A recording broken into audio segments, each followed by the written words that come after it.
All right, Grey Mode episode 4. So what I'm doing today is I've made a little bit of a list here of what I've got to do. So basically I'm gonna, what I'm doing is I'm gonna measure the side clearance of feeler gauges on all the rod journals and the main thrust bearing on the crank. I'm gonna sharpen up my fly cutter, just do a practice cut on the old piston, and then I'm gonna get into cutting the pistons down one by one. And yeah, fit them up, make sure they're all good one by one. And yeah, we'll take it from there. So let's get into it.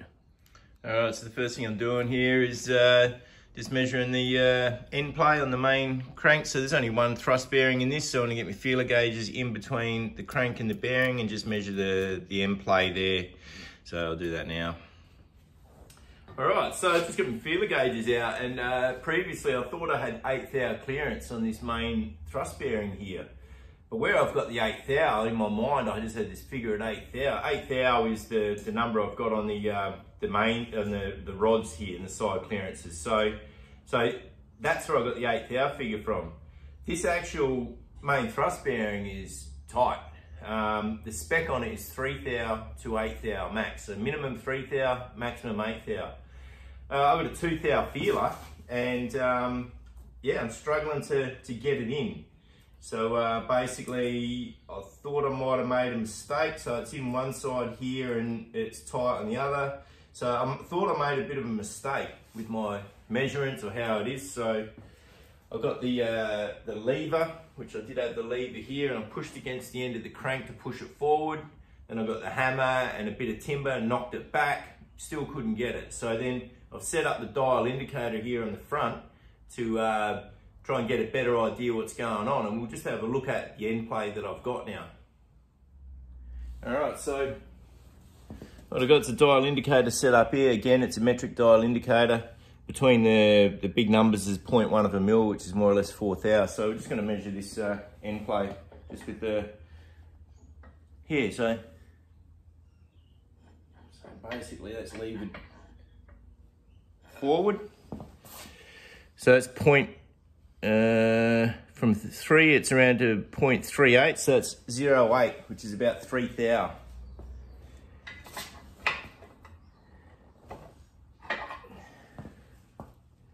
And that moved a bit there. I'll do it again there. So from 3,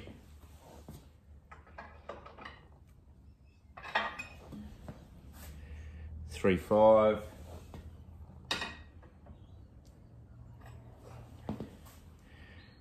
Is 0.07.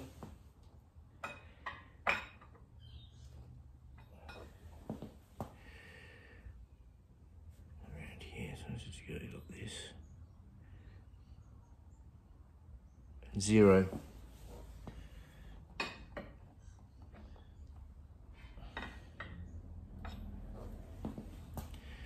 And 0.07 of a mil.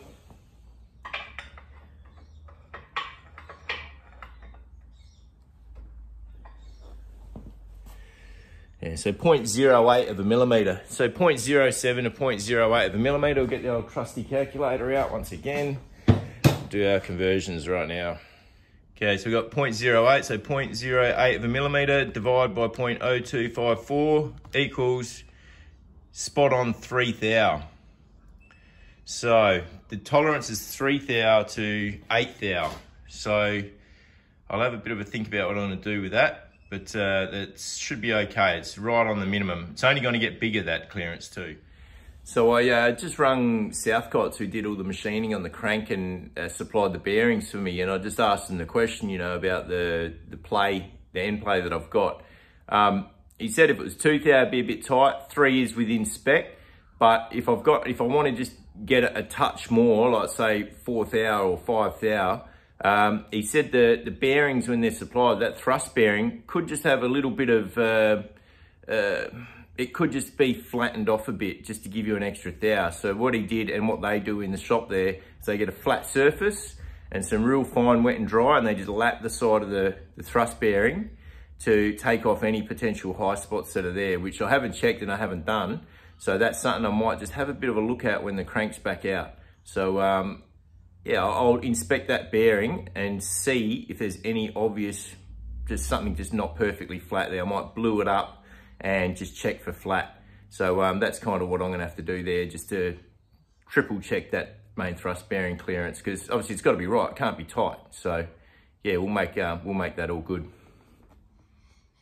All right, so I'm just going to go ahead now and just check the rod end play clearance. With feeler gauge, the spec on that is 3 thou to 10 thou. So we'll just start off with 5. Yeah, good. Go straight to 8. Yep, 8's just a little bit firm in there. Happy with that. The 8 thou on the first one, side to side.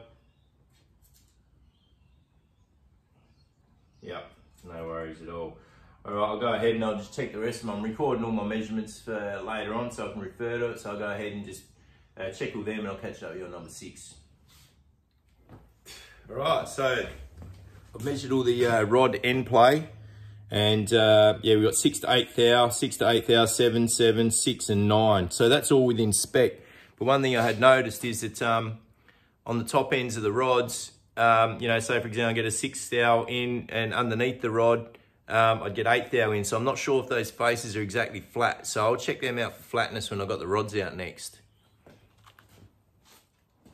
All right, so what I'm gonna do is, even though number 1 is my 0 deck, I'm not adjusting that piston, I'm still gonna pull this rod out.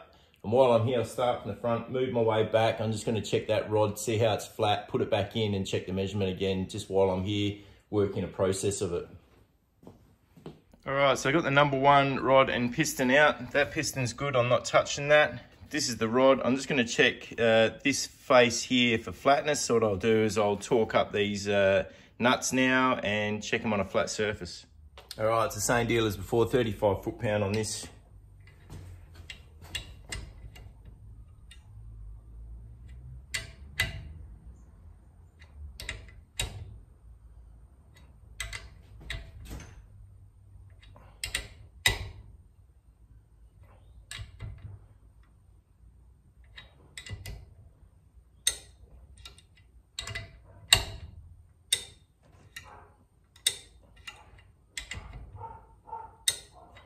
All right, I'll take it over to my flat area and just check it out.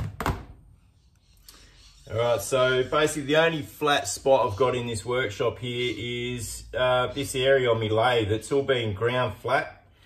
I don't know how perfectly flat it is, but I'm only assuming it's the best I've got anyway. So what I've done is I've just got a real fine little stone and a bit of Kero. I've rubbed it over so she's flat, taken off any high spots, and I've also blued up the face of the conrod. So now I'm just going to wipe it over and see what happens. Figure of 8. There you go, look at that. So she's got some low spots in the center here. It's high on both ends. So we can quite clearly see that under the light. Do the same for the other side.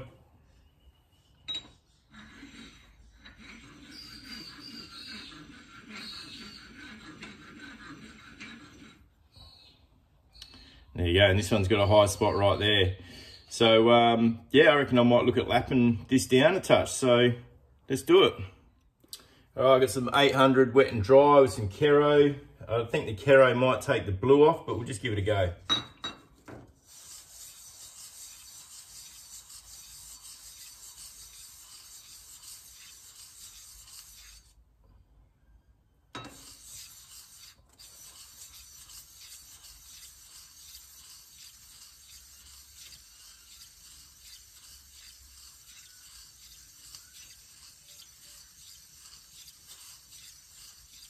Figure of 8.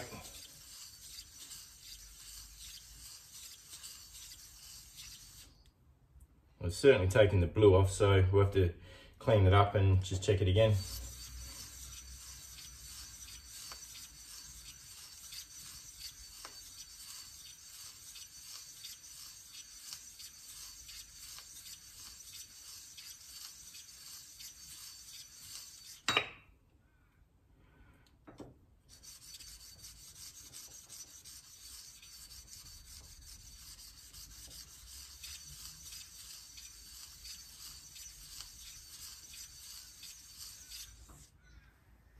taking the blue off.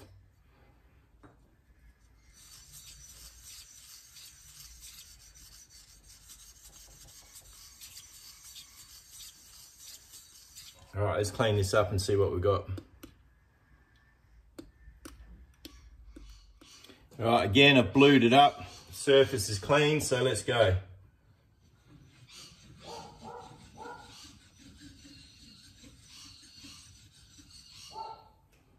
Oh yeah, so I have evened that edge off there a lot because that was high in the middle.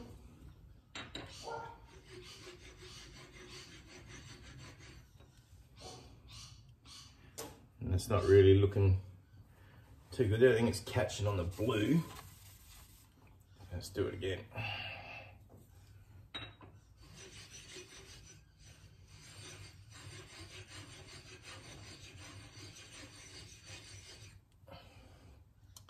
There you go, it's looking a lot better, a lot more even. So,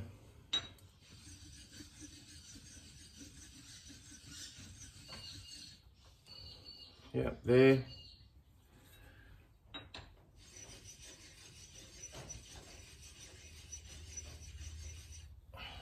And there, all right, so we can clearly see that little bit of lapping there has given me a lot more surface area. It's taken off any high spots there. And that's probably just the slight variation that I was looking for with my feeler gauges. So I'm just gonna leave it like that, I reckon, for now. Or I might just do that side a touch more. So leave it with me for a minute. All right, so I just did the process again. I just lapped it again, probably for another minute, and I've got, you know, pretty good coverage there now. It's all fairly flat all over. So that's a lot better than it was. So both sides there. So what I'm going to do is I'm going to call this rod done, put it back in with the number 1 piston, and just measure that rod journal clearance again before I go any further to prove my theory. See if this is working. All right, so I've got the number 1 rod and piston back installed after doing that lap job on the big end of the rod. I know beforehand it was 6 to 8 thou. So I'm just going to get the 8 thou. I can feel there's nice play there.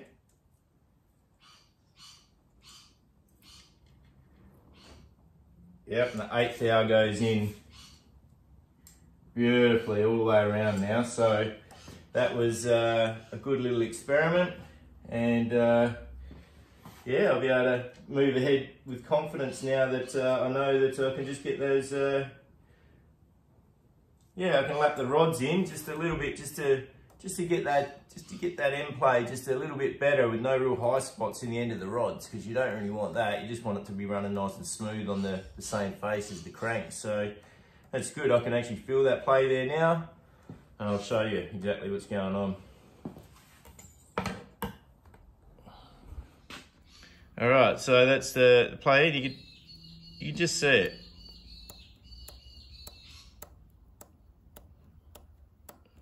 So that's the 8 thou. Looks like more, but it's actually not. All right, so I just did a little bit of a final check. I got the 9 thou feeler gauge and went to put it in the side of the rod there, and it's a real kind of firm fit. So 8 thou just fits in there nicely. So, and 9 thou is firm all the way around that I could get it into. So it's 8 to 9 thou clearance. The maximum is 10 thou, but at least I now I've got them faces of the rod there nice and flat. So I'm extremely happy with that. That's way better than I thought I'd be able to get it. So it used to be 6 to 8 thou. It was 6 thou in some spots, 8 in the other. Now it's 8 all the way around. So nice and flat, so stoked. So I'm gonna repeat that process with all of these rods, but also one by one now, I'm gonna be pulling the rod out and taking care of the piston height. So fun times now. All right, so because number 4 pot here was the one with the most material on the piston to take off, I'm gonna get that one first because it's gonna give me the ability just to check out how it's all gonna work without going too finer cuts on the others. So I'm gonna go for the number 4 pot first and remove that. So I'll get it all out now.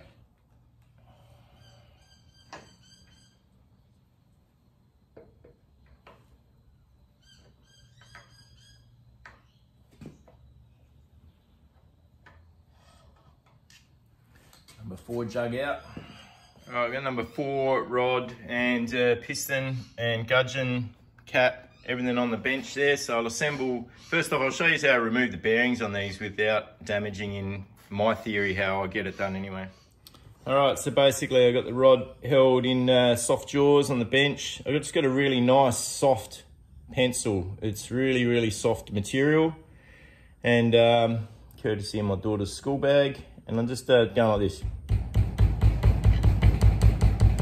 Knocking down on the side of the bearing. Until you can just start to feel it release. There you go, get the bearings out without damaging them. I'll do the same for the cap. All right, just got the cap on there. So I'll just torque these up while I've in the process, and I'll lap this rod immediately while I'm in the right mindset for it. Get that practice in now.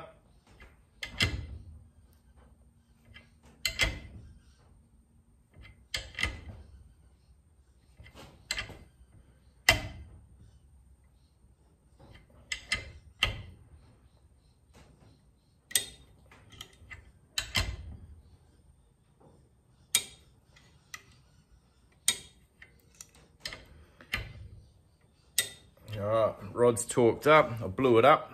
All right, just a simple bit of die mark, bit of old blue from the tool making days, doing dies. Just run around a little paintbrush here, blew up that edge, cleaned it up with a bit of brake clean, but obviously still a bit of oil on there, so that's all right, she'll dry. And I'll take it over to my flat spot and rub it.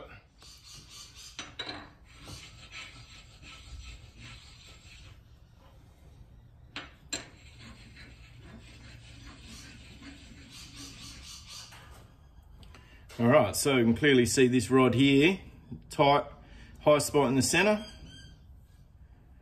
like the other one there. And I thought when they resized these rods, they would have faced these off to get them square. Obviously they didn't. So not too sure what's going on there with that shot, but anyways, we'll continue on and give this a lap. Kero, the rod.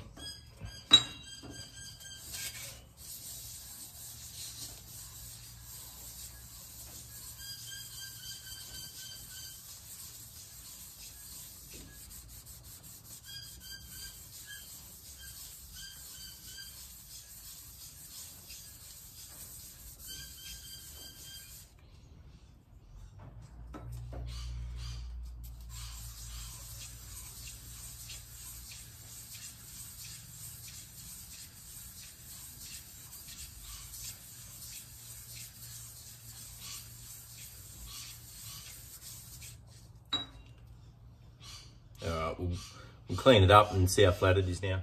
All right, so we're just checking to see how flat it is now. I blued it up. Turn it around so it's even.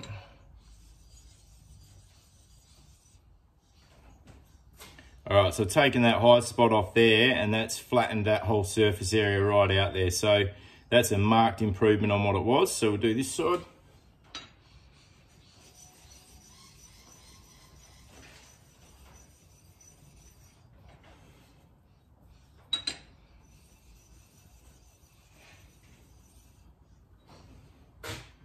And also that has really flattened them spots off there too. So I might just leave it like that. That's a big improvement on what it was. I'm really happy that these faces are all evened up now. And yeah, so that's the process what I'm going to do for these. So I won't keep showing you every rod I'm lapping, but that's the technique I'm going to use for this. So happy days. I'll move on to getting the piston done for number 4 now. So. Okay, so moving over to my mill, I'm just now thinking about my fly cutter that I made. So I made this fly cutter specifically for this job. Had a piece of high-speed steel, did a test cut with it. And I was thinking about the finish on that piston. Well, it's not too bad, but I can see a couple little drag marks where the rake of the tooling is not really correct. So just thought I'd check out the high-speed steel that I've got there, and you can clearly see the cutter's got a negative rake on the leading edge. And also, so I'm just gonna tidy that up, get it more of a neutral or maybe even a touch positive, and get a finer radius on there to go for a better finish on it. So I'll work on that now.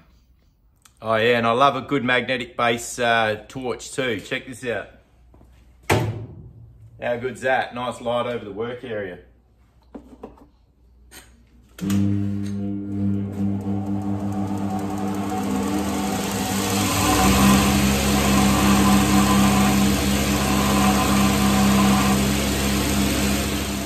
Alright, so adjusted up my tool, all looks a lot better. I'm happy with that. So we'll set it up on the machine and take it from there. Alright, so you can see that there's much more of a neutral rake now in comparison with my square, and it's got a really nice fine radius on there. So yeah, we'll give that a go on the practice piston here. Alright, so just got the dial indicator on my practice piston. Let's just move that around to there, for example. We'll go like that. Right, so we're going to run it across and see if it's parallel.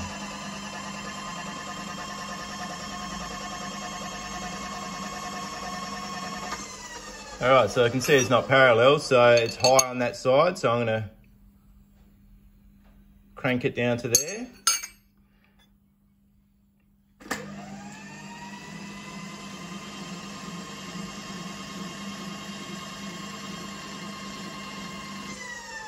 So it's at 4.2.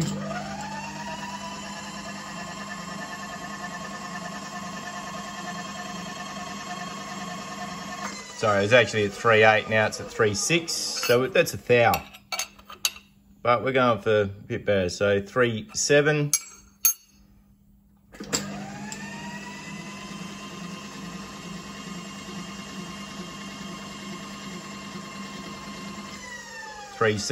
All right, so we've got that. It might be a bit closer to 3.75, but that's okay. We've got that nice and parallel now, so we'll just have a bit of a feel of how it all is. Pop that off. That is absolutely secure. It's not moving anywhere. Everything's all good. So we're gonna go for a practice cut on this one. Let's do it. So an old school technique of finding zero is just having a bit of liquid on the surface, tally-ho paper. That sucks it all down nice and flat. So just when your cutter touches that tally-ho paper, you know, you pretty much zero it out. Like the tally-ho, when it's wet, next to nothing. So let's give this a go. So I'm gonna go for 720 revs, BD. Could be noisy.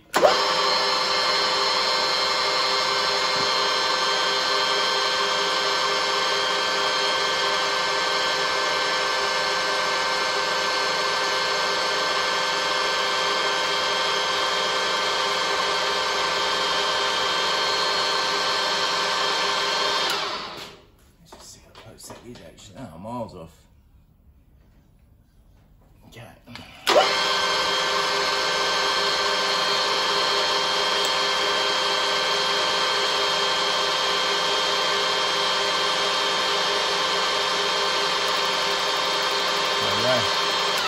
So she's just touched on that tally-ho paper there. You can see it's just started to rip it. So I'm going to zero out my digital readout. Don't even see the digital readout from around there. Z-axis, and I'm going to go for a 2 thou cut. Pretty much it's in the center. Got a bit of CRC on the top.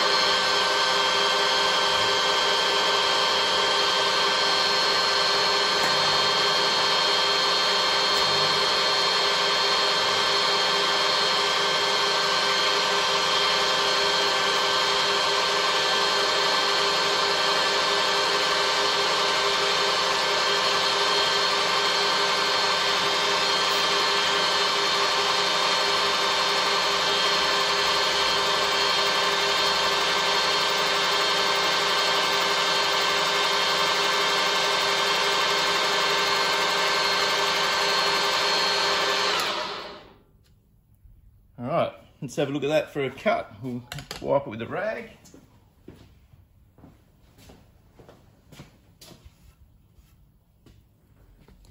Oh, the surface finish on that is chalk and cheese on what it was there before. That's really good, really shiny, no pickup, nice and smooth. That there's got a bit more of a finish to it. So happy with the tool. Happy with the setup. Tooth hour cut, beautiful. Look at that, nice and parallel. So we know we can do this really accurately now. So this is great.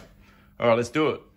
All right, so as I mentioned before, so this is a gudgeon pin that I lineaged 3 thou off. So it's just a real good, light, nice, smooth, loose fit in there. Like, so it's a disposable pin now. That's what I'm going to use for my clamps. It's centralised inside this pin and clamps it down. So we'll go ahead with the setup now.